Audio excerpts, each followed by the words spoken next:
consacrer cette vidéo au paramétrage des comptes email dans Outlook 2010. Alors aujourd'hui, c'est très fréquent d'avoir au moins 2 boîtes mail.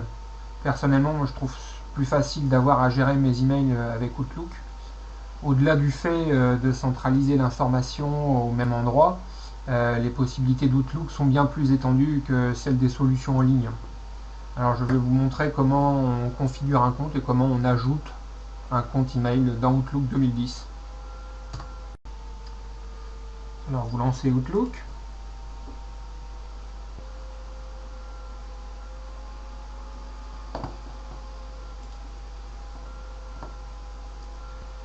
Vous cliquez sur l'onglet Fichiers. C'est à partir de là que vous allez pouvoir gérer vos comptes. Alors, si vous avez déjà un compte de configuré et que vous voulez en ajouter un, vous cliquez simplement sur Ajouter un compte. Alors, je vous conseille de faire la configuration manuellement. Donc, on sélectionne Configurer manuellement les paramètres du serveur. Suivant. Donc, il s'agit d'une adresse de messagerie en POP ou IMAP. Suivant. À partir de là, vous allez renseigner le nom sous lequel vous voulez que ça s'affiche. Je vais prendre au hasard.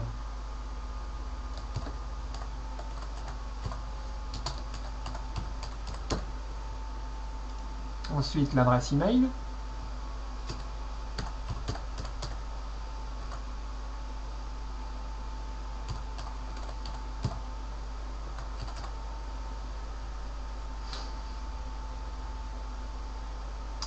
Les informations sur le serveur. Alors, si vous avez, donc ça dépend en fait des fournisseurs d'accès. Le plus régulièrement, on trouve, je dirais, un peu toujours la même chose. Je vais prendre un exemple concret, par exemple chez OVH. Le serveur entrant est souvent sous la forme pop3.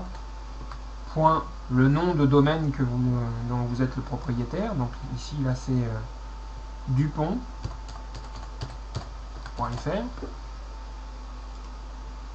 Et le SMTP, c'est la même chose, smtp.dupont.fr. Par contre, selon votre fournisseur d'accès à Internet, l'envoi d'email peut être bloqué s'il s'agit d'un autre serveur SMTP. Donc je vous conseille de rentrer le SMTP de votre fournisseur. Si vous êtes chez Free, par exemple, smtp.free.fr.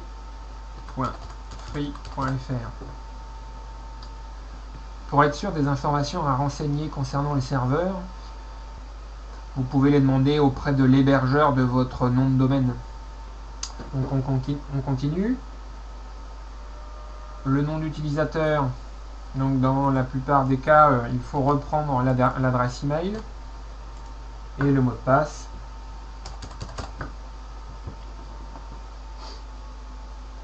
Vous allez pouvoir tester les paramètres du compte et vous allez vite voir si les informations passent bien.